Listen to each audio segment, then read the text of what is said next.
Bonsoir à toutes et à tous. Bruno Le Maire a fait un pari. Il est persuadé que les Français choisiront le renouveau en 2017. De nouvelles têtes, de nouvelles idées. En attendant, il grimpe tranquillement dans les sondages, entretient un faux suspense sur sa candidature à la primaire et prend soin de ne se fâcher avec personne. Hier, la droite a montré avec quelques sifflets qu'une nouvelle enseigne ne changeait rien aux divisions. Claude Veil a cherché, lui, à comprendre ce qui différencie Nicolas Sarkozy de Bruno Le Maire. Il n'a pas trouvé. Vos questions, vos commentaires par SMS au 41 555 ou sur les réseaux sociaux avec le hashtag C'est politique. Tout de suite, le portrait d'un homme en campagne, Lise Barcellini et Arnaud Fora. C'est politique, c'est parti.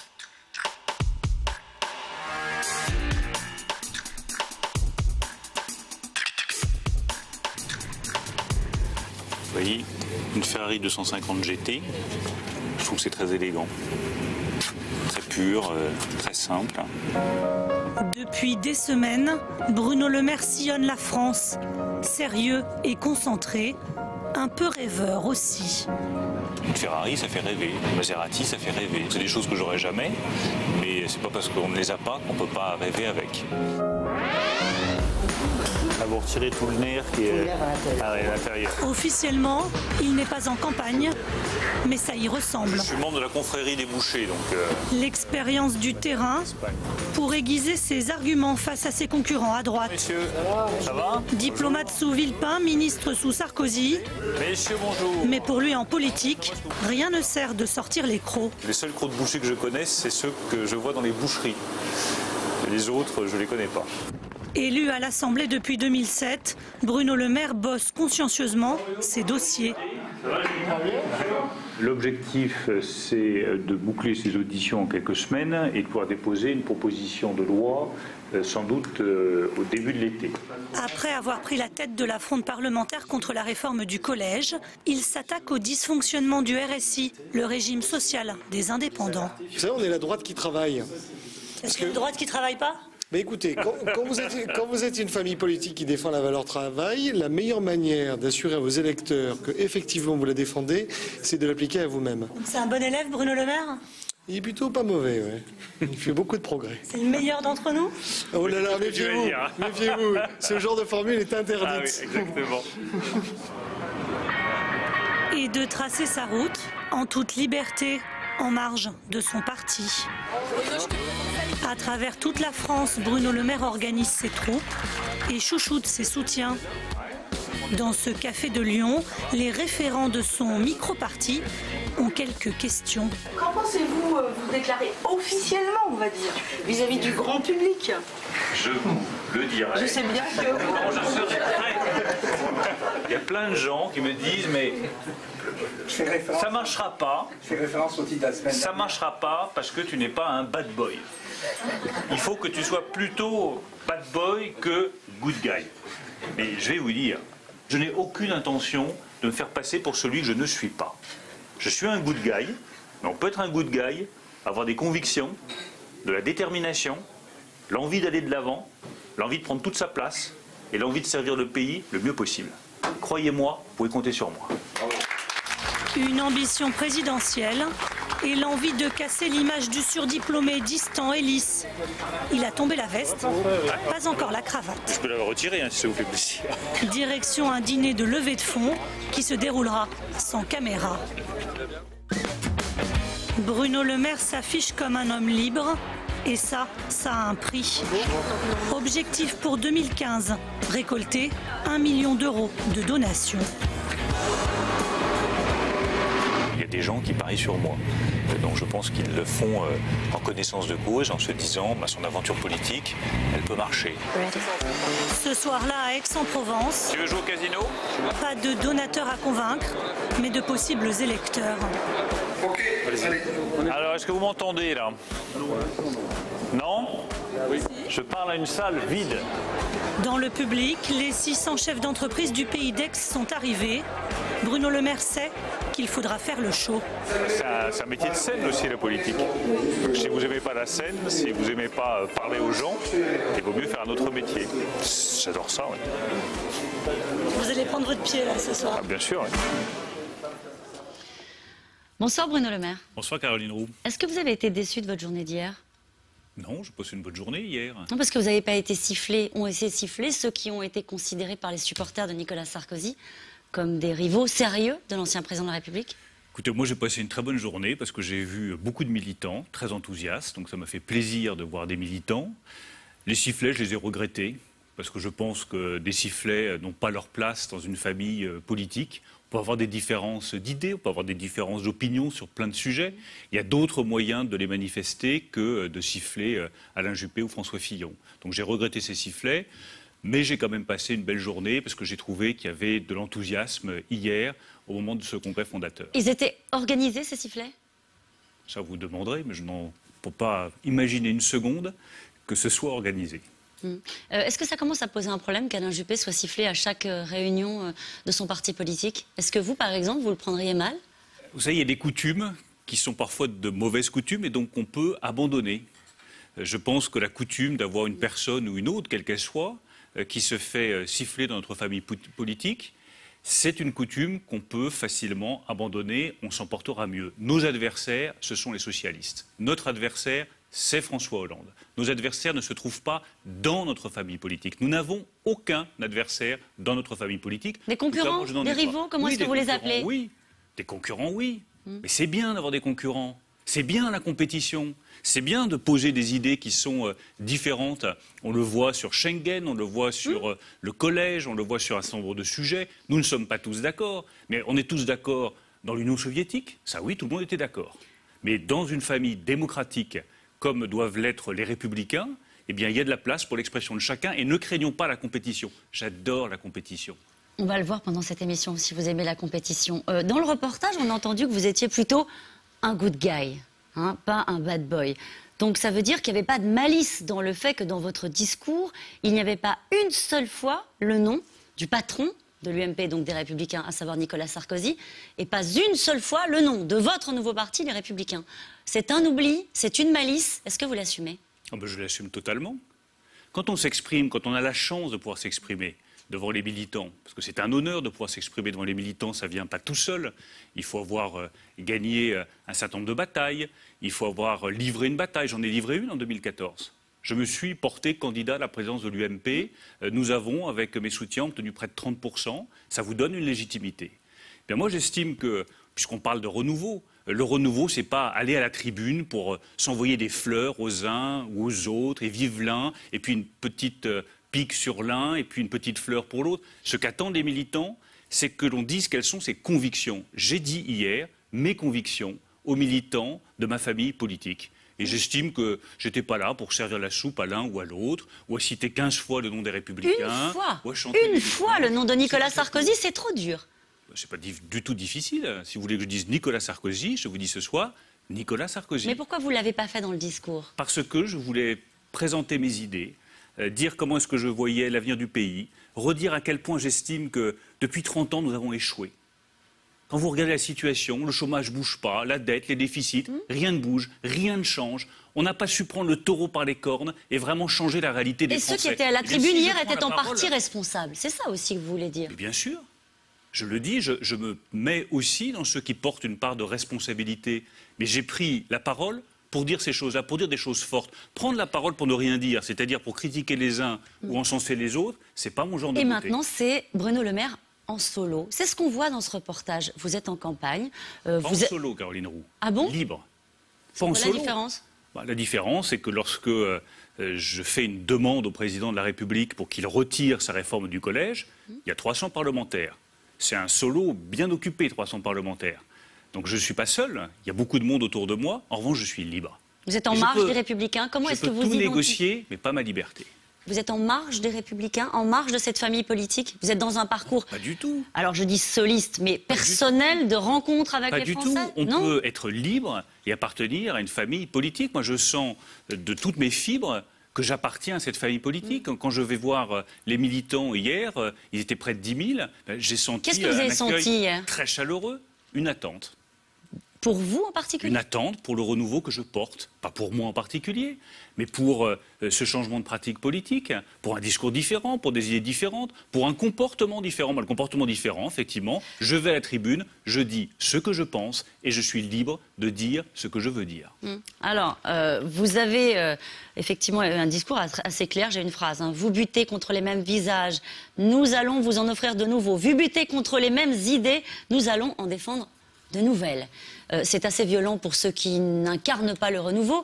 C'est quoi, à part un slogan, Bruno Le Maire, le renouveau? Est-ce que c'est une question d'âge? Est-ce que c'est une question d'aller à la tribune sans sa veste? Ça peut paraître anecdotique, vous étiez le seul sans veste hier. On a les images. Il faisait très chaud. Ah oui, ça n'est que ça, ça n'est que ça. Il faisait très très chaud. Ça n'est pas que ça. Moi, j'aime bien m'exprimer sans veste. Je trouve qu'on est très libre. Mais il se trouve qu'en plus, hier, dans la halle de la Villette, il faisait extrêmement chaud. Le renouveau? Et comme je voulais être libre de m'exprimer, j'ai effectivement tombé la veste. Mais le renouveau n'est pas du tout une question d'âge.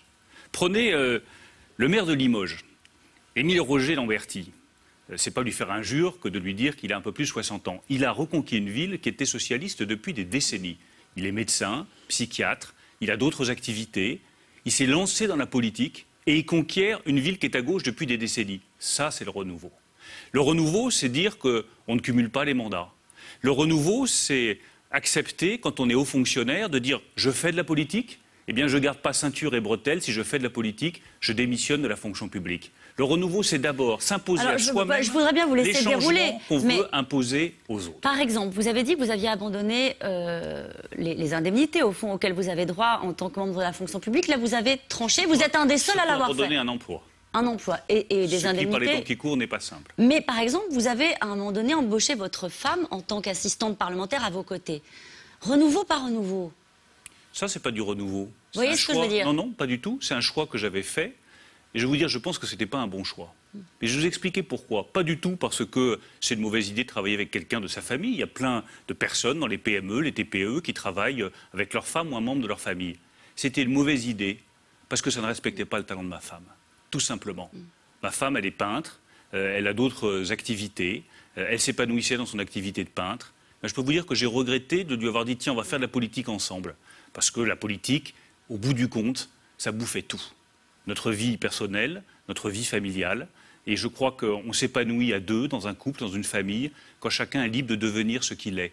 Pas quand l'un devient le supplétif de l'autre. Est-ce que le renouveau, c'est aussi de dire la vérité, de ne pas jouer avec les gens qui vous regardent? Oui, par exemple, quand vous dites non, mais par exemple, quand je vous parle de ma femme, je vous le dis de manière très sincère. C'est pour ça qu'on avance dans la sincérité. Vous étiez interrogé par des supporters, des gens qui vous suivent et qui visiblement ont envie de voter pour vous à la prochaine primaire. Vous leur avez dit « je dirai quand je serai candidat ». Pourquoi ne pas l'assumer? Tout le monde sait aujourd'hui que vous faites campagne, que vous réunissez des fonds, que vous en avez l'envie. La rage, envie de la compétition, vous l'avez dit tout à l'heure. Pourquoi jouer avec ça? Pourquoi dire « je ne le suis pas, je verrai plus tard » ? Tout simplement parce que l'envie, oui, je l'ai. Je l'ai au plus profond de moi-même. L'envie de voir enfin notre pays qui passe à autre chose. L'envie de dépasser tous ces échecs. L'envie d'avoir un pays qui a 5-6% de taux de chômage et pas systématiquement 10%. L'envie d'avoir un système éducatif qui permet à tous nos enfants de réussir et pas simplement à ceux qui sont bien placés dans la société. L'envie, ça ne suffit pas. Il faut être prêt. Et la vous l'êtes pas aujourd'hui alors où on se parle? Si j'étais prêt aujourd'hui, je vous le dirais. Et je dirais, très sincèrement, quand je serai prêt. Et là, une fois que ma décision sera prise, elle sera irrévocable. Et comme d'habitude, avec mon caractère, je foncerai. Une dernière remarque et ensuite on avance. Jean-Pierre Raffarin a dit qu'il n'avait jamais voulu être président de la République, il était Premier ministre. Il a dit « je sais la grandeur de la France et que la grandeur de la France exige quelqu'un qui soit capable d'être à la hauteur de celle-là ». Elle est belle cette phrase? Oui, elle de est Jean-Pierre belle, Raffarin. elle est très juste. Est-ce que vous vous sentez à la hauteur de la France? Je vous le dirai une fois encore quand je serai prêt. Je pense qu'on n'est jamais à la hauteur de la France, pour tout vous dire. À la hauteur de la fonction présidentielle non plus? Jamais à la hauteur de la France, jamais à la hauteur de ce que peuvent attendre les Français. Tout ce qu'on peut promettre aux Français, c'est donner le meilleur de soi-même. C'est ce que j'essaye de faire. Bon, vous avez écouté attentivement, même si vous ne l'avez pas cité Nicolas Sarkozy hier. Nicolas Sarkozy a donc été au bout de ce qu'il avait annoncé dans sa campagne. L'ancien président jure qu'il ne s'agit pas d'un parti sarkozyste, mais tout cela ressemble quand même furieusement à la mise en route d'une machine de guerre pour la présidentielle. Le patron des Républicains a trouvé son nouvel étendard, la confiance. On écoute quelques extraits. À cette gauche qui, se croyant tout permis, voudrait nous dénier le droit de nous appeler républicains, je veux dire, qu'avez-vous fait de la République, vous qui vous permettez de donner des leçons? Je les accuse à mon tour de caricaturer la République avec la théorie du genre, avec le pédagogisme, avec le « il est interdit d'interdire », avec le nivellement, avec l'égalitarisme, avec, j'emploie ce mot à dessein, la jalousie. La gauche ne respecte pas la République, elle l'a trahie par le coup de force permanent, parce que la gauche pense qu'avoir la majorité lui donne tous les droits, sans aucune exception. Je vous propose de construire la République de la confiance. Une République où de nouveau chacun pourra faire confiance à l'autre, parce que les droits et les devoirs de chacun seront connus et respectés, parce que chacun sera sûr de son identité, parce que chacun trouvera dans la France une protection et une espérance, parce que la France ne peut pas être condamnée à l'alternative entre la terrifiante spectacle du drame familial des Le Pen et la terrifiante médiocrité du président actuel. Voilà la responsabilité qui pèse sur nos épaules. Alors, même si vous ne me croyez pas, je vais vous le dire. Que pèsent nos rivalités personnelles par rapport à cet enjeu? Rien. Que pèsent nos égos par rapport à cet enjeu? Rien. Que pèsent nos différences par rapport à cet enjeu? Rien. C'est ensemble que nous devons porter cette responsabilité. Ce n'est pas un rêve, ce n'est pas une utopie, c'est juste notre ambition, la République de la confiance. Voilà pourquoi nous sommes devenus ce soir les Républicains.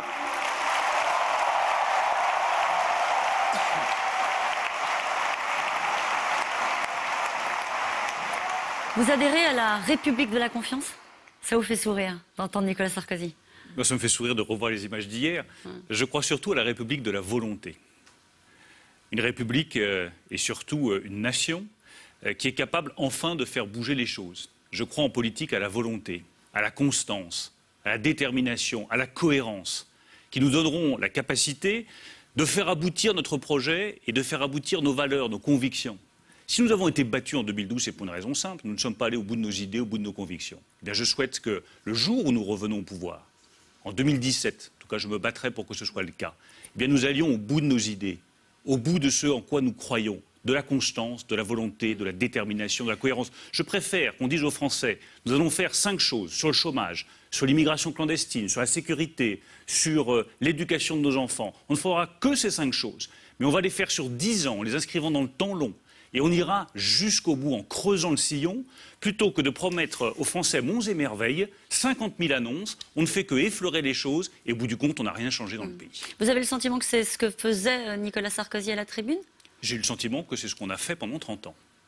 Des effets d'annonce, on va devant les caméras, devant les radios, on ira faire ceci, on va faire cela, on fait une loi, avec cette manie des lois. Ensuite, les décrets ne sortent pas. Ensuite, ça n'aboutit pas. Rien ne change. Ça, c'est la vie politique, Bruno Le Maire. Oui, mais si vous arrivez aux responsabilités, il faudra faire des lois. Je ne veux plus de cette vie politique. Mais vous ne voulez pas un truc hors sol, à un moment donné. Le gouvernement nous dire, tiens, on va donner 2 langues étrangères à tous les enfants en 5e. Mais c'est de l'effet d'annonce pur. Est-ce que ça correspond à ce qu'attendent les enfants? Non. Il y en a plein qui ne parlent pas bien le français en 5e. Il vaudrait beaucoup mieux leur donner des cours de français, du soutien en français, et qui maîtrisent bien la langue française, plutôt que 2 langues étrangères. À quoi sert cet effet d'annonce? On ment aux Français. On leur ment en leur disant qu'une loi va changer leur vie. Mais ils ont compris qu'une loi ne changeait pas leur vie. Ce qu'ils veulent, c'est que la loi soit appliquée. On propose à droite de nouvelles lois sur l'immigration. Mais celles qui existent ne sont même pas appliquées. Regardez le droit d'asile. Quasiment tous ceux qui sont déboutés du droit d'asile ne sont jamais reconduits à la frontière et reconduits chez eux.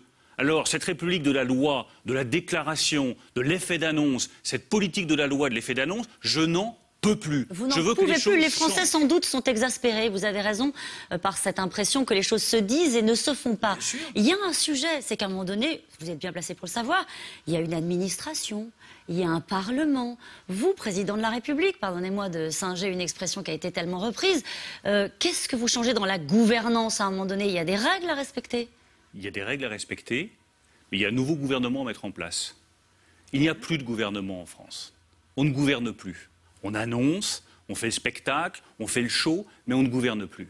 Bien, moi, j'aimerais qu'on se remette à gouverner le pays. Comment ? Gouverner le pays, c'est d'abord dire exactement qui fait quoi. Moi, je veux un État autoritaire sur les questions de sécurité, Autoritaire. de justice. Autoritaire. Qu'est-ce que ça veut dire, autoritaire? Autoritaire, ça veut dire qu'il fait respecter les règles. Vous avez le droit d'être en France, eh bien vous êtes le bienvenu. Vous avez droit à un certain nombre de droits sociaux, à l'accompagnement lorsque vous cherchez un emploi, à une éducation pour vos enfants. Vous n'avez pas le droit d'être en France, eh bien vous êtes expulsé de France. C'est ça que j'appelle un État autoritaire. Un État autoritaire, c'est que si jamais vous avez commis un acte délictueux, vous êtes jugé, condamné et vous faites l'intégralité de votre peine. Alors que ça n'est plus le cas aujourd'hui, tout simplement parce que justice et police ne travaillent plus suffisamment bien ensemble, parce que la justice n'a pas forcément les moyens de juger rapidement, parce qu'il n'y a pas les places de prison nécessaires pour accueillir tous les délinquants qui devraient s'y trouver. C'est très impressionnant de vous entendre parler comme ça. Vous le faites très bien. Mais parce que c'est ce que je crois. Expulser tous les Français enfin les étrangers en situation illégale en France. Mais déjà, concrètement, qu'est-ce que je veux dire par là? comment C'est que vous faites j'entends pour parler qu'ils ne beaucoup. reviennent pas? Non, mais très concrètement, c'est le genre de proposition, vous faites ce que vous dénoncez. Vous dites, il suffit de, il Je ne faut... dis pas qu'il suffit de... Je dis au contraire que c'est très compliqué. Je prends un exemple simple qui est celui du droit d'asile. Moi, je suis fier que la France ait le droit d'asile et qu'elle puisse, par exemple, protéger les chrétiens qui sont menacés en Irak ou en Syrie. Mais ce que je ne supporte pas, c'est de voir des filières d'immigration clandestine organisées qui profitent de notre laxisme en matière de droit d'asile, qui font venir des gens qui ne sont absolument pas menacés dans leur pays d'origine, du Kosovo ou d'ailleurs, et le temps qu'on fasse toute la procédure, ça dure 2 ans. Pendant 2 ans, les gens restent en France, alors qu'au bout du compte, ils n'auront pas le droit d'asile, leurs enfants sont scolarisés, les contribuables payent, ils payent pour ces personnes qui n'ont pas le droit d'être en France, et on se retrouve au bout de 2 ans ou 2 ans et demi dans une situation intenable, obligé d'expulser des personnes qui ont des enfants scolarisés en France. Comment on Résultat, règle ce problème? on ne le fait pas du tout. Comment règle-t-on ce problème? On dit à l'État, vous êtes chargé de la sécurité, de la justice, du domaine régalien. On réinvestit dans ces domaines-là. On donne à l'Office des réfugiés et aux magistrats qui jugent les moyens de juger plus rapidement. Et au bout de 6 mois, si vous êtes débouté du droit d'asile, Qu'est-ce qui se passe vous là retournez immédiatement dans votre pays d'origine. Vous mettez Et des ça veut moyens, dire aussi- pour l'appareil d'État pour lui permettre d'assurer justement Caroline Roux, ces fonctions-là? Caroline Roux, nous devrons mettre des moyens supplémentaires, je n'hésite pas à le dire, sur la justice, sur la sécurité et sur nos armées. Oui, il faudra faire des économies, mais ce n'est pas là qu'elles doivent se trouver. Les économies, elles doivent se trouver dans les activités que l'État peut avoir dans un certain nombre d'entreprises où, à mon sens, il n'a plus lieu d'être. Elles peuvent être dans un certain nombre d'aides qui, aujourd'hui, sont de l'argent jeté par les fenêtres. Prenez, par exemple, tout ce qui est aide au logement. On va donner des aides au logement à des enfants dont les parents auraient largement de quoi payer leur logement à leurs enfants. Vous trouvez ça normal? Moi, je trouve que c'est tout simplement du gâchis d'argent. Donc, ce que je revendique, c'est un État qui reprend la main sur sécurité, justice, éducation, qui se donne les moyens de le faire et qui, pour le reste, laisse les entreprises, les responsables jouer leur rôle. Il va y avoir un sujet qui crispe votre famille politique, et je pense que le fait de changer de nom ne change rien sur le fond du dossier, c'est le sujet de l'islam. Il va y avoir le 4 juin une espèce de journée de débat à huis clos sur le sujet de l'islam. Il y a eu une interview d'Alain Juppé il y a quelques jours qui disait « Il faut arrêter de dire que porter un foulard sur la tête est un scandale ». Est-ce que vous êtes d'accord avec cette phrase-là d'Alain Juppé? Ce qui est un scandale, c'est lorsque la République se soumet à la religion et que les religions ne se soumettent pas à la République. C'est ça le scandale. Là aussi, on veut inventer de nouvelles lois, par exemple sur le voile à l'université. Mais qu'est-ce que je constate? C'est que lorsque vous circulez beaucoup en France, vous voyez encore dans beaucoup de quartiers de France des femmes qui portent des voiles intégrales, qui portent la burqa, alors que c'est interdit par la loi. Donc faisons déjà respecter cette loi. Dans la République autoritaire de Bruno Le Maire, qu'est-ce qu'on fait de ces femmes-là? Ces femmes, on les sanctionne, comme c'est prévu par la loi. On regarde ensuite quel problème peut y avoir derrière, quel problème familial, quel problème social, mais on sanctionne en appliquant la loi. Si vous portez une burqa, ça n'est pas autorisé par la loi. Est-ce que c'est respecté partout en France? Ça n'est pas le cas. Donc avant d'inventer de nouvelles lois sur tel ou tel comportement, faisons respecter celles qui existent. Il a raison, Alain Juppé, de dire arrêtons de dire que porter un foulard est un scandale. Porter, oui, je ne peux pas dire le contraire de ce que dit Alain Juppé. Il y a plein de femmes qui portent un voile. Ce qui est gênant, c'est lorsque le voile devient un signe ostensible et qu'il est porté dans un lieu public. C'est ce qui est prévu par la loi. Faisons respecter la loi. Ensuite, est-ce qu'il faut un débat sur l'islam? Très honnêtement, je ne crois pas que ce soit la priorité de ma famille politique. Moi, je ne souhaite pas avoir de débat sur l'islam dans ma famille politique. Mais parce que la religion n'est pas ce qui est de l'ordre du débat politique. Pour moi, le débat politique, il doit porter sur qu'est-ce que c'est que notre nation, quel est le rôle de l'éducation, comment est-ce qu'on combat le chômage, quelle place fait-on à nos entrepreneurs, comment est-ce qu'on rétablit une puissance française, comment est-ce qu'on rétablit une puissance culturelle, économique française. C'est ça pour moi le vrai débat. Laissons les religions là où elles sont. Je trouve, pour tout vous dire, que les religions en général, et je ne vise pas l'islam en particulier, occupent beaucoup trop de place dans le débat public. Beaucoup trop de place. La religion, c'est de l'ordre de l'intime. C'est la foi, c'est la conviction personnelle. Ce n'est pas le débat public. Mettre sur le débat public ce qui est de l'ordre de la conviction intime, c'est forcément générer des tensions. Alors, parce qu'il n'y a pas de dialogue possible sur les convictions intimes. Le Premier ministre s'en est emparé notamment après le 11 janvier en disant il faut, c'est aussi un sujet qu'avait porté Nicolas Sarkozy, il faut un islam en France, un islam de France, et il faut que l'islam, au fond, s'intègre mieux dans la République. C'est un discours qui a été porté par Manuel Valls, comme il l'avait été par Nicolas Sarkozy. Vous dites ça, ça n'est pas un sujet non plus.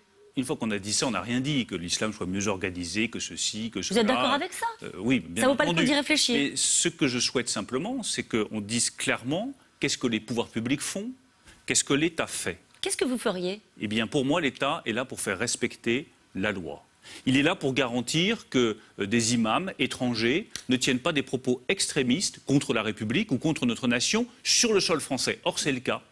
Et ces imams ne sont pas expulsés.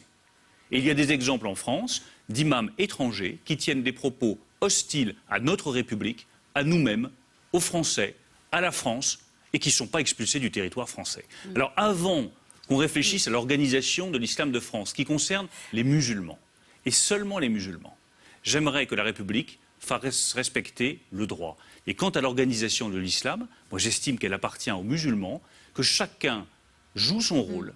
Et les choses fonctionneront beaucoup mieux en France. C'est ça aussi que j'appelle le renouveau. Arrêtons, nous les responsables politiques, de vouloir nous mêler de tout comme si nous pouvions tout régler. Nous ne sommes pas là pour tout régler, nous sommes là pour fixer un cap, fixer des règles et les faire respecter. C'est à l'islam de France de s'organiser, et les musulmans sauront le faire, et c'est à l'État français et au pouvoir public de faire respecter les règles, les lois, notamment la laïcité. Qu'est-ce que vous attendez des Républicains? Est-ce que Nicolas Sarkozy a dit, au fond, il faudra qu'il y ait un socle commun dans lequel tous les candidats viendront piocher, en quelque sorte? Est-ce que vous allez participer à ce débat organisé par Nicolas Sarkozy pour faire naître des idées comme celles que vous exposez ce soir? Bien sûr. Je verrai prochainement Gérald Darmanin et j'espère Henri Guénaud pour leur redire ce que je viens de vous dire sur la place des religions et sur l'islam. Débattons d'autre chose. Alors, débattons des impôts. Ensuite, vous êtes d'accord pour débattre des impôts? Je suis tout à fait d'accord pour débattre des impôts. Simplement sur cette question de socle, moi, ça me va très bien que les Républicains définissent un socle d'idées, de valeurs communes, puisque nous appartenons à la même famille. Mais ensuite, le projet présidentiel appartiendra à chaque candidat. Parce que ce qui sera intéressant en 2016, au moment où la primaire commencera, elle ne commencera qu'en 2016, c'est qu'on a un débat idée contre idée, projet contre projet. Et si, dès le départ, le débat est tué parce que nous sommes tous d'accord sur tout, ben c'est pas la peine. C'est pas juste une petite parenthèse, après on avance sur les impôts. Les Républicains, c'est un parti sarkozyste, c'est une machine de guerre présidentielle pour Nicolas Sarkozy? Non, c'est le parti de tous ceux qui partagent ses valeurs, ses convictions de droite et du centre, je l'espère, au moins au moment. Mais vous serez vigilant pour que ça ne se transforme pas en machine électorale? Je vous l'ai dit tout à l'heure. Bon. Je ne crains pas la compétition. Allez. Au contraire, j'aime ça. J'aime ça, on a compris, je crois. Allez, on avance sur... on va parler des impôts, mais après ce reportage-là. Les économies, tout le monde les réclame, vous l'avez fait d'ailleurs, hein, pour défendre la bonne gestion. Mais quand il faut couper dans les budgets, c'est une autre histoire. Les collectivités locales ont été priées de serrer la vis, mais selon l'Association des maires de France, ce sont 1500 communes qui se retrouvent dans le rouge. Reportage Laurent Saïda Diop et là, David Lemarchand.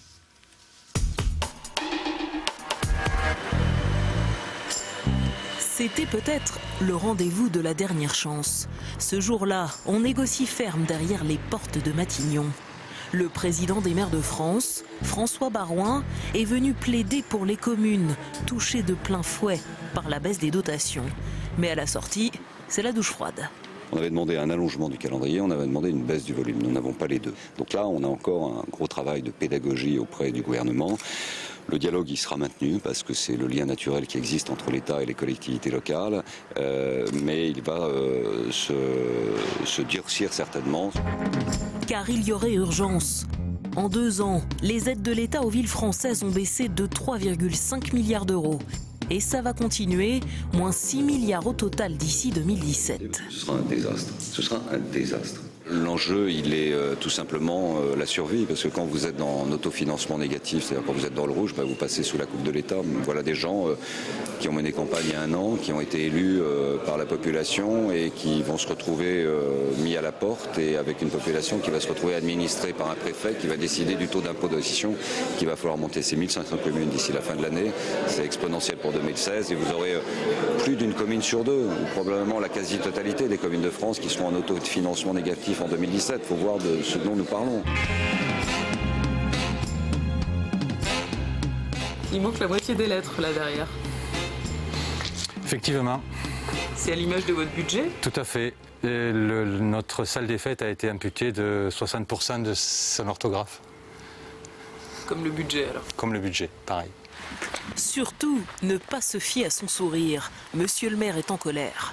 Chaque année, il perd 20 000 euros d'aide de l'État pour sa petite commune. Et il a fait le calcul, si ça continue, au 1er janvier 2017, sa ville sera en dépôt de bilan. Ça fait 15 ans que je suis donc maire de cette commune. Jamais je n'ai été confronté à une telle situation. Quand les habitants viendront se plaindre de problèmes de voirie, de problèmes d'école, nous n'aurons plus la compétence, nous n'aurons plus les marges de manœuvre budgétaires pour répondre à ces interrogations. Et pourtant, la commune est déjà à la diète. Le maire dit faire des économies partout, tout le temps. Coupe dans le budget de l'action sociale, de la culture. Même le balayage des rues n'est plus assuré. Mais il y a tout de même des investissements incontournables. Donc un de nos projets d'investissement que nous ne souhaitons pas remettre en cause, c'est la réfection de la cour de l'école, puisqu'aujourd'hui elle est dangereuse et pas question de passer outre la sécurité pour les enfants. Voilà, donc ça c'est un programme que nous avons lancé et que nous réaliserons coûte que coûte. Même si vous n'avez plus d'argent? On ira chercher l'argent, on se débrouillera, mais on ne peut pas faire l'impasse sur les enfants. C'est pas possible. Et il ira chercher l'argent jusque dans les poches de ses administrés. Ici, les impôts locaux ont augmenté de 10%. On n'a pas d'autre choix aujourd'hui que d'aller chercher des recettes, celles qu'on nous a volées, aller les chercher auprès des contribuables. Et ça, c'est difficile à faire avaler aux contribuables? Mais bien évidemment, les gens ne comprennent pas que l'État abandonne comme ça les communes. Comme un sentiment d'abandon, de délitement. À Champeaux, les habitants sont inquiets. On donne de plus en plus de compétences et de responsabilités aux communes en leur donnant un budget de moins en moins important, en tout cas pour les financements de l'État. Donc ça met en difficulté les communes et puis ça, à terme ça veut dire leur disparition. Si ce village est un village qui meurt, dont les structures dépérissent, etc., j'irai vers des endroits où des solutions auront été trouvées.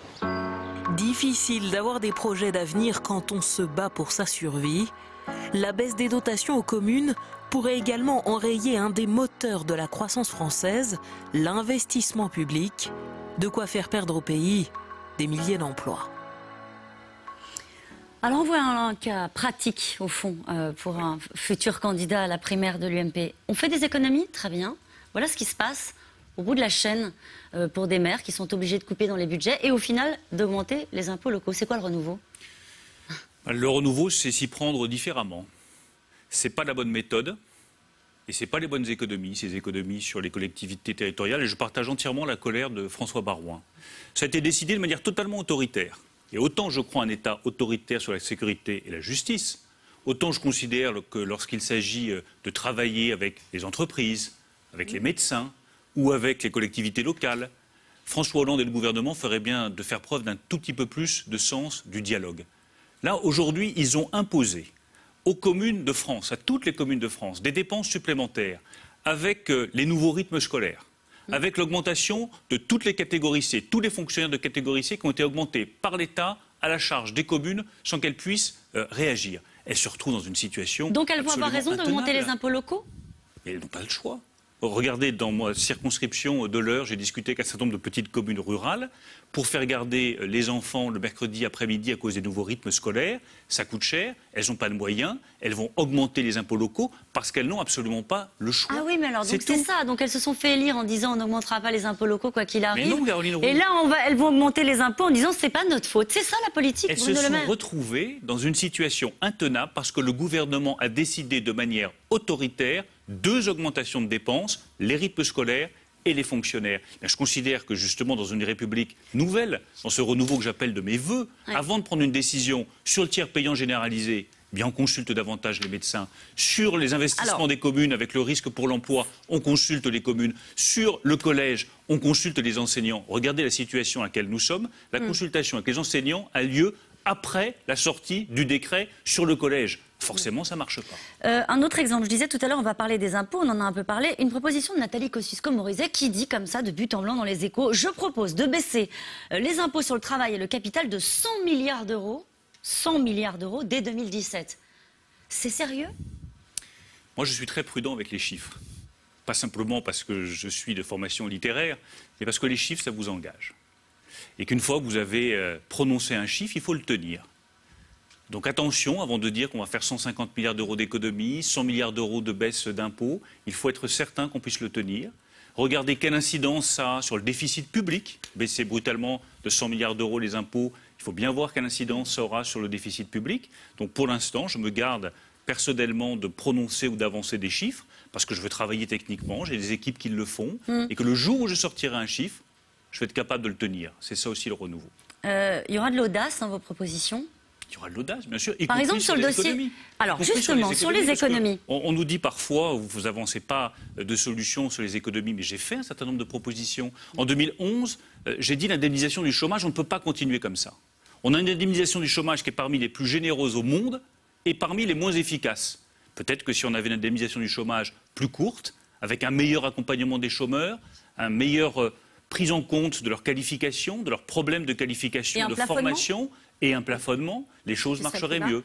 J'ai fait des propositions sur le problème des urgences à l'hôpital, où aujourd'hui, faute de médecins généralistes, on va aux urgences parce que c'est le seul moyen de se faire soigner. On ne paye rien à la sortie, même si ce n'était pas urgent. J'ai fait des propositions sur beaucoup de sujets qui doivent permettre de faire des économies réelles, sérieuses et crédibles. Alors Claude Veil a cherché à comprendre et analyser les différences qu'il y avait entre vous et Nicolas Sarkozy, et il a eu un peu de mal. Et pas seulement, j'essaie de définir exactement ce qu'est cet animal politique nouveau qu'est Bruno Le Maire.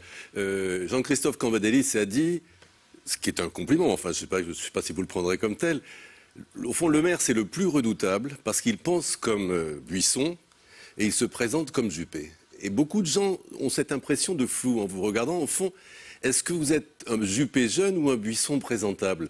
Alors, je vais prendre un certain nombre de thèmes précis, par exemple, sur lesquels il y a clivage au sein de votre propre famille. Par exemple, le mariage pour tous, vous l'abrogez ou vous ne l'abrogez pas? Ah, je ne l'abroge pas. Vous ne l'abrogez pas? Je ne l'abroge pas tout simplement parce que j'estime que le mariage homosexuel, qui engage la liberté de 2 personnes adultes, je ne vois pas pourquoi on le supprimerait. Donc Juppé, un point.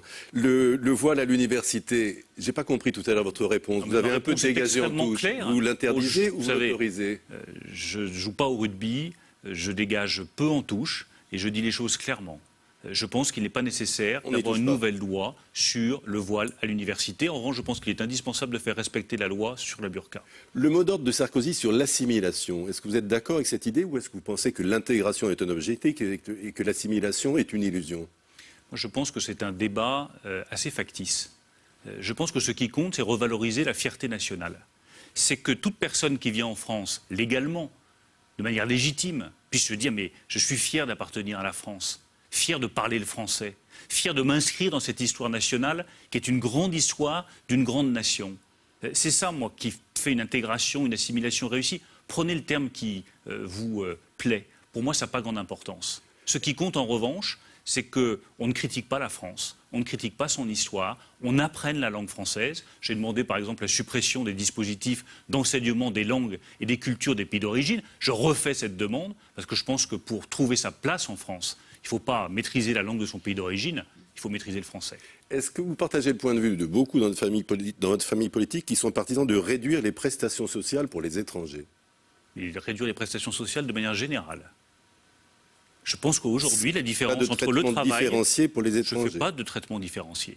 Je considère que de manière générale, notre modèle qui consiste à toujours plus donner d'aides, d'allocations, de chèques, au lieu de valoriser le travail, est un mauvais modèle. Moi, je veux valoriser le travail, valoriser ceux qui se donnent la peine. Je pense par exemple à toutes ces femmes qui sont seules, qui ont des enfants, qui pourraient rester chez elles avec une allocation, avec une aide. Elles se donnent un mal de chien pour trouver un emploi, pour faire garder leurs enfants. Elles vont payer 200, 250 € de garde. Elles vont payer le transport. Elles vont toucher le SMIC à la fin du mois. Et puis elles voient qu'à côté, il y a d'autres personnes qui vivent quasiment aussi bien qu'elles parce qu'elles n'ont pas à faire garder leurs enfants avec des aides sociales. Moi, je veux un plafonnement des aides sociales au niveau national sous forme d'allocation sociale unique qui représente une vraie différence par rapport au revenu minimum. À combien vous le mettez? Je vous le dirai quand j'aurai un chiffre précis sur lequel je peux m'engager et que je peux tenir, je vous le dirai. Je ne peux pas vous le dire aujourd'hui parce que c'est complexe, qu'il y a beaucoup de dispositifs d'aide sociale. Mais le jour où ce chiffre sera prêt, je vous le donnerai.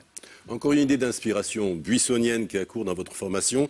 Est-ce que vous êtes pour remettre en cause le droit du sol et s'orienter vers le droit du sang pour l'acquisition de la nationalité française? Je préfère vous couper tout de suite, je n'ai aucune inspiration buissonnienne. Voilà, mais comme ça les choses sont claires. Les choses sont extrêmement claires. Ne croyez pas sur parole tout ce que dit M. Cambadélis, parce que sinon vous risquez de tomber c'est pour ça que je m'en informe auprès de vous. Très souvent dans l'erreur. Et je ne partage absolument pas cet avis. Moi, je pense que le droit du sol est le bon droit. Je pense que là aussi, nous allons partir dans des débats complètement théoriques, droit du sol, droit du sang. Mais déjà, si on était capable de faire respecter les lois, les obligations de quitter le territoire français, qui sont prononcées par l'État républicain, et dont 85% ne sont pas mises en œuvre, mais c'est scandaleux. C'est quoi un État qui n'est même pas capable de dire qui a le droit d'être sur son sol, qui n'a pas le droit d'être sur son sol? Alors avant de faire des débats philosophiques, théoriques, sur droit du sol, droit du sang, faisons respecter le droit tout court. Alors dans le même esprit, beaucoup de vos amis sont partisans, si l'Europe n'arrive pas à juguler l'immigration incontrôlée, à sortir de Schengen. Est-ce que vous êtes partisan de l'éventualité d'une sortie de Schengen? Je comprends les critiques sur Schengen, parce que la libre circulation intérieure, elle marche, le contrôle des frontières extérieures de l'Union, ça ne marche pas. Et je vois bien que c'est très populaire de dire il faut sortir de Schengen. Bien moi je pense qu'il ne faut pas sortir de Schengen. Je vous le dis très sincèrement, parce que sortir de Schengen, c'est abandonner le service d'information et de contrôle des personnes qui nous permet de repérer entre nous, membres de l'espace Schengen, ceux qui menacent notre sécurité, en particulier les terroristes islamistes. C'est être solidaire pour lutter contre l'immigration clandestine. Quand vous lancez une opération navale en Méditerranée, on va la mener toute seule, cette opération navale? Il faut évidemment être ensemble. Si nous sortons de Schengen, comment est-ce que nous allons développer des politiques pour développer les pays sources, là d'où vient l'immigration, et éviter cette immigration clandestine? On n'y arrivera pas. Donc vous déboutez du droit d'asile, vous les raccompagnez à la frontière, mais comme il n'y a pas de contrôle à la frontière, ils reviennent. Non, vous le savez, ça. Je le sais bien. Ah bon? Je le sais bien. C'est bien pour ça que je demande à la fois un renforcement de notre État régalien, de sa capacité à contrôler avec la sécurité nécessaire tous ces flux, et que je demande en même temps un véritable renforcement de Schengen. Il est plus populaire aujourd'hui, plus facile de dire qu'on va sortir de Schengen, parce que les Français légitimement estiment que le contrôle des frontières extérieures de l'Union est un échec. Mais je veux vraiment dire que ce serait une erreur stratégique majeure, car les flux d'immigration clandestine sont tellement importants. Ce n'est pas 100 000 personnes, ce n'est pas 200 000 personnes, c'est des millions de personnes qui aspirent aujourd'hui à venir en Europe parce qu'ils sont menacés dans leur pays ou parce que c'est la misère dans leur pays. Pour lutter contre ça, il faut que les Européens soient forts et solidaires, les deux à la fois. Et je me battrai pour convaincre les Français que le renforcement de Schengen est la meilleure solution. J'ai trouvé toutes ces réponses très très claires et je vous en remercie. Le dernier point sur lequel je voulais en effet vous interroger, c'est que lorsque on vous écoutait hier et ensuite Nicolas Sarkozy, on avait l'impression d'une sorte d'écho. Il y avait une grande proximité tout de même entre votre État autoritaire que vous décrivez aujourd'hui et la République forte de Sarkozy. On a l'impression que votre discours a glissé progressivement, qu'à l'écoute des militants, vous avez radicalisé une posture de l'État fort, de la République forte, qui n'était pas spontanément votre culture. C'est pas à l'écoute des militants, c'est à l'écoute des Français. Et écoutez tout mon discours. Je dis qu'il faut un État fort, oui, mais je vous dis aussi qu'il faut des entreprises totalement libres. Et que l'État arrête de s'occuper des entreprises, qu'il leur donne la liberté, plutôt que d'inventer des comptes pénibilité qui seront ingérables, la liberté. Plutôt que de décider de leur volume d'heures, la liberté sur le temps. Mais oui, la liberté. On sort de la durée légale du travail. On a une durée qui a été fixée par l'Union européenne pour le reste, mais que les entreprises négocient. Vous avez des commandes? Eh bien, travaillez 40 heures. Où est le problème? Vous n'avez pas de commandes? Eh bien, travaillez 32 heures. De la liberté. Et par ailleurs, dernier point, le renouveau sur les responsables politiques, que ce soit la démission de la fonction publique, le non-cumul des mandats, le non-cumul dans le temps.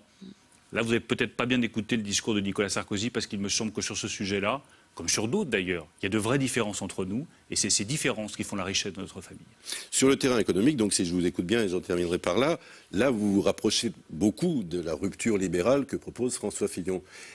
On est étonné de l'extérieur de votre mouvement que chacun donne l'impression de construire son programme tout seul dans son coin. On a l'impression que vous parlez entre vous, vous élaborez. Je vous rassure. Vous avez déjà annoncé. Moi, je parle avec tout le monde. Vous avez déjà annoncé, ce qui est assez original, que la plateforme que les Républicains ne vous engagerait pas. C'est assez curieux comme fonctionnement. Je ne vous ai pas dit ça, mais j'assume totalement ma position. D'abord, je parle avec tout le monde. Nicolas Sarkozy, Alain Juppé, François Fillon, nous avons d'excellentes relations, Xavier Bertrand, tous les autres, nous parlons. Ensuite, je pense que c'est bien en politique, là aussi c'est le renouveau, d'assumer ses positions, d'avoir des idées claires. Un parti pour moi est d'abord là pour gagner les élections et fixer un socle d'idées et de convictions. Mais ensuite, au moment du grand rendez-vous qui est cette élection présidentielle et du grand rendez-vous que sera la primaire, et si on pense tous la même chose, c'est même pas la peine de les organiser, ces élections. On ne doit pas penser tous la même chose. Et je crois que c'est important qu'il y ait des différences de ton, d'approche, d'idées, de convictions. Et au bout du compte, les sympathisants et électeurs de droite et du centre, j'insiste, et du centre, parce qu'il faut que la primaire soit la plus ouverte possible, ils trancheront. Merci. Bon, on a quand même compris que la plateforme de l'UMP servait à rien. Hein. Enfin bon, on va passer aux photos d'actualité de la semaine, si vous voulez bien. Daniel Cohn-Bendit, Bernard-Henri Lévy, Bruno Le Roux sur une liste noire du Kremlin, donc interdit d'entrer sur le territoire russe. C'est grave, ça vous inquiète? C'est une dérive du régime de Vladimir Poutine? Le régime de Vladimir Poutine ne résume pas ce qu'est la Russie. Et les dérives du régime de Vladimir Poutine, on les connaît. On connaît aussi l'importance qu'a la Russie pour nous, Européens, dans les années qui viennent. Donc je souhaite qu'on continue à construire avec la Russie, mais qu'on ne résume pas la Russie au régime de Vladimir Poutine. Mais une liste noire de personnalités françaises qui sont interdites de territoire en Russie, c'est grave. De la part d'un pays ami, qu'il ait des listes noires de qui que ce soit avec un autre pays ami. Deux hommes, bras dessus, bras dessous, en Italie, Matteo Renzi, Manuel Valls, deux réformateurs de gauche. Ils incarnent le renouveau? Matteo Renzi incarne le renouveau, oui. Pourquoi pas Manuel Valls? Parce que celui qui a les rênes dans le pays, c'est François Hollande. Et que autant je vois Matteo Renzi faire un certain nombre de propositions fortes et prendre des décisions fortes, autant je ne vois pas François Hollande prendre ces mêmes décisions. Je ne vous parle pas de François Hollande, je vous parle de Manuel Valls. Oui, mais c'est François Hollande qui décide. Il ne sert à rien, Manuel Valls? Il ne sert pas à rien, mais c'est François Hollande qui, aujourd'hui, fixe le cap, fixe le rythme. Et à mon avis, ni le rythme, ni le cap, ni les décisions actuelles ne sont les bonnes. Il n'incarne rien sur son propre nom et sur sa propre fonction de Premier ministre. Manuel Valls. Bien sûr que si, qu'il incarne quelque chose. Mais aujourd'hui, le patron, il a un nom, c'est François Hollande. Emmanuel Macron, dans une interview au JDD, se dit favorable, à titre personnel, s'il le précise, à une Europe à deux vitesses. Il l'assume. Est-ce que vous êtes d'accord avec cela? Est-ce qu'il faut, au fond, une Europe qui serait cette Europe de la zone euro qui avance plus vite que l'Europe un peu mastodonte, qui ralentit un petit peu les marges de manœuvre? C'est une vieille idée. Oui. C'est une vieille idée. J'aime pas tellement cette formulation Europe à deux vitesses. Ce que je souhaite, c'est que nous ayons une Europe politique, forte, qui défende nos intérêts, contre l'immigration clandestine dont on a parlé, pour défendre aussi nos industries, nos PME, quand je vois la manière dont Chinois et Américains défendent leurs PME, leur industrie, je regrette que l'Europe ne soit pas capable de faire la même chose. Et si ça suppose que les États membres de la zone euro avancent plus vite que les autres, s'intègrent plus rapidement, là je dis oui, parce que je pense que c'est ce qui nous permettra d'être plus forts demain. Donc il faut juste trouver une nouvelle expression, quoi.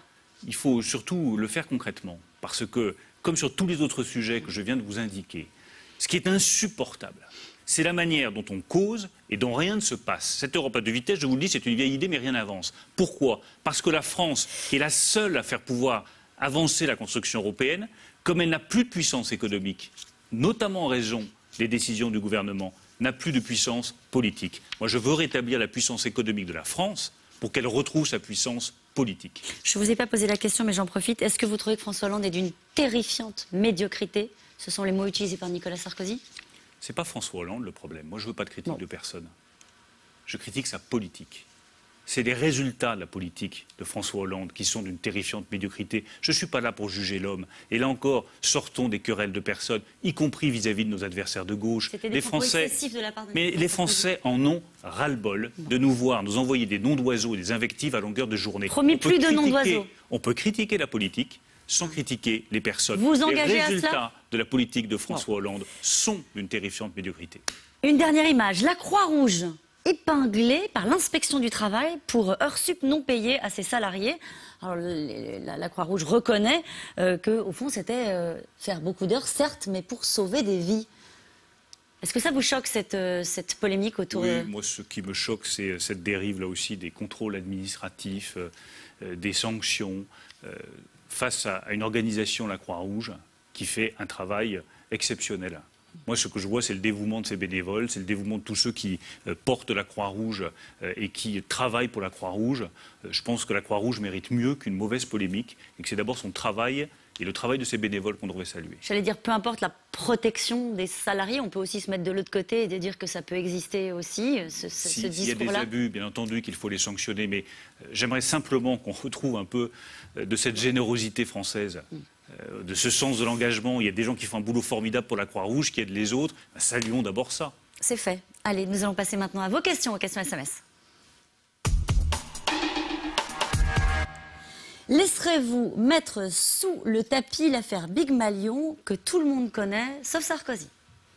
Non. Non et? Non, non. Je me suis engagé pendant la campagne de 2014 pour cette transparence financière. Les juges feront la transparence et je souhaite qu'on leur apporte tout notre concours. Les militants ont droit à la vérité sur cette affaire. Et je suis un militant parmi les militants qui veut savoir ce que l'argent de ces cotisations est devenu. Ça me paraît légitime. Y a-t-il vraiment de la place à droite tant que Sarkozy sera là? Il y a beaucoup de place à droite. Là encore, élargissons le champ. Soyons ouverts à de nouveaux visages. Je pense que c'est important, je pense que les militants le réclament. Et c'est pas parce qu'on dit qu'il faut de nouveaux visages. Mais c'est pas parce que je dis qu'il faut de nouveaux visages que ça interdit à d'autres visages qui sont là depuis longtemps de jouer tout leur rôle et d'occuper toute leur place. C'est pas une agression. C'est simplement la reconnaissance qu'aujourd'hui, il y a une soif de visages nouveaux, d'idées nouvelles, de discours nouveaux à laquelle il faut répondre. Est-ce que vous vous considérez comme un visage nouveau? Au fur et à mesure que le temps passe, de moins en moins. Allez, comment les Républicains... C'est bien pour ça qu'il ne faut pas perdre trop de temps. On a bien compris. Comment les Républicains comptent-ils lutter ou pas contre la montée du Front National? En ayant des idées claires et le moyen de les mettre en œuvre. Quand j'essaie de vous expliquer, même si c'est compliqué, comment est-ce qu'on rétablit un État fort, comment est-ce qu'on donne de la liberté aux entreprises, pourquoi est-ce qu'il vaut mieux prendre 5 décisions fortes jusqu'au bout, en les suivant, en regardant les résultats, plutôt que 50 annonces qui n'aboutissent à rien, c'est une manière de répondre au Front National. Je crois que la meilleure manière de répondre au Front National, c'est d'être clair dans nos idées, clair dans leur mise en œuvre et garantir des résultats qu'on n'a pas obtenus depuis 30 ans. Quelle est votre position par rapport à Alain Juppé, qui est dit gagnant dans l'opinion? Il a dit d'ailleurs aujourd'hui, j'ai l'opinion, Nicolas Sarkozy est le parti. Oui, j'ai vu cette déclaration. Moi, je suis à la rencontre des Français. Voilà ce qui compte pour moi. J'essaie de rencontrer le plus possible de Français. Ça peut être des responsables hospitaliers, des infirmières, un boucher dans le sud de la France il n'y a pas très longtemps. Vous êtes compatible avec Alain Juppé, c'est sans doute ce que suggère... Et je suis compatible avec tous les membres de ma famille politique.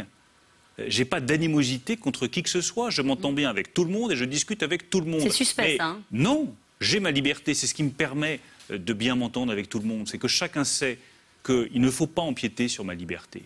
Que je dirai ce que j'ai à dire. Que je ferai ce que j'ai à faire. Que je répondrai aux attentes qui ont été mises dans le renouveau que je porte. Je trace ma route. On l'a compris. Êtes-vous toujours proche de Dominique de Villepin aujourd'hui? Je le vois régulièrement. Ça fait longtemps pour tout vous dire que je ne l'ai pas vu. Mais si ça se trouve, on se croisera dans la rue. On trouvera une date pour déjeuner ensemble. Et en déjeunera ensemble, on boira une bonne bouteille. Oui, il vous a pas, comme d'habitude. Il vous a pas assuré de son soutien pour votre candidature à la primaire. Mais je ne sollicite pas les soutiens des uns et des autres. Non. C'est pas comme ça que ça marche. Ce que je veux, c'est convaincre les Français, convaincre les militants, les sympathisants et le plus grand nombre de Français. La crédibilité, l'honnêteté, la clairvoyance et le potentiel de M. Le Maire sont convaincants. Voilà, c'est dit. Mais le comment est trop flou pour susciter un élan d'adhésion. Eh bien, je vais travailler le comment. Moi, j'aime bien. Vous êtes conscient que ça manque, ça ? J'ai parfaitement conscience des progrès qu'il reste à faire. Quand je vous dis tout à l'heure, je vous dirai quand je serai prêt. Oui, Caroline Roux, je vous le dirai quand je serai prêt. Et une des questions très importantes, c'est le comment. Vous savez, votre premier reportage, il était sympathique. Il n'a pas dit à quel point, quand je me suis exprimé devant les entrepreneurs du pays d'Aix, ils étaient 600. J'ai senti le scepticisme. Je n'ai pas le sentiment d'avoir convaincu tous ces entrepreneurs. Pourquoi? Parce qu'ils m'ont dit, mais elles sont très bien vos idées. Simplement, ça fait 30 ans que vous nous développez les mêmes idées et vous ne les mettez jamais en œuvre. Pourquoi on vous croirait, vous? Eh bien, je veux travailler là-dessus pour que, le moment venu, on puisse se dire, vous, on vous croit. Et vous, on va vous suivre. Et cette question du comment, la critique, elle est parfaitement légitime. Il reste beaucoup de travail à faire pour garantir que le jour où nous reprenons le pouvoir, nous ferons ce que nous avons dit. Si vous n'êtes pas prêt dans les temps, vous n'irez pas? Si je ne suis pas prêt, je le dirai aussi sincèrement que si je le suis. Donc l'hypothèse que vous ne soyez pas candidat est possible. Toutes les hypothèses sont possibles. Trop à l'américaine, me semble-t-il, juste l'envie d'être président. Et une fois fait, il sera comme les autres, en dehors des réalités et du terrain. Pour l'instant, je suis dans les réalités, dans le terrain. Et je compte bien y rester. Et je compte bien proposer autre chose. Et je compte bien rompre une fois encore avec une pratique politique ancienne, datée, ringarde, dépassée, dont les Français ne veulent plus. C'est ça ce que vous dit ce téléspectateur. Mais oui, mais je veux dire à ce téléspectateur, je ne le connais pas, que toute ma sincérité, elle est mise justement dans le fait de tenir parole. J'ai été 3 ans ministre de l'Agriculture. J'ai été formé à ça. Parce que les paysans, vous ne leur mentez pas. Quand le prix du lait, il est au fond du trou, à 260 ou 270 € la tonne, et qu'ils crèvent la famine, et que certains se suicident, eh bien vous avez intérêt à vous remuer sacrément pour que le prix du lait remonte. Parce que quand ils sont en face de vous, ces agriculteurs désespérés, si vous n'avez pas fait remonter le prix du lait, ça se passe mal pour vous. Et une de mes fiertés personnelles, j'en ai pas beaucoup, mais celle-là, c'est d'avoir obtenu le soutien et la confiance des paysans français parce que je ne les ai jamais trahis et que j'ai toujours tenu parole. Eh bien, ce que j'ai fait pour les paysans, je veux le faire pour tous les Français. Vous voyez, vous avancez. Au fil de l'émission, vous avancez. Grâce à vous, Caroline. J'espère que Bruno Le Maire, qui n'a cité ni Sarkozy ni les Républicains dans son discours, ne va pas rompre l'unité. Non. Non, je ne romprai pas l'unité. Mais on peut avoir un sentiment d'appartenance à une famille politique, et je me sens appartenir à cette famille politique, sans servir la soupe tout le temps aux uns et aux autres. Good guy, bad guy, c'était quoi? Good guy. Good guy, allez. Merci beaucoup Bruno Le Maire. C'est la fin de cette émission. Vous retrouvez demain Yves Calvi à 17h50 pour C'est dans l'air. Dans un instant, votre magazine. On n'est pas que des cobayes. Belle soirée sur France 5.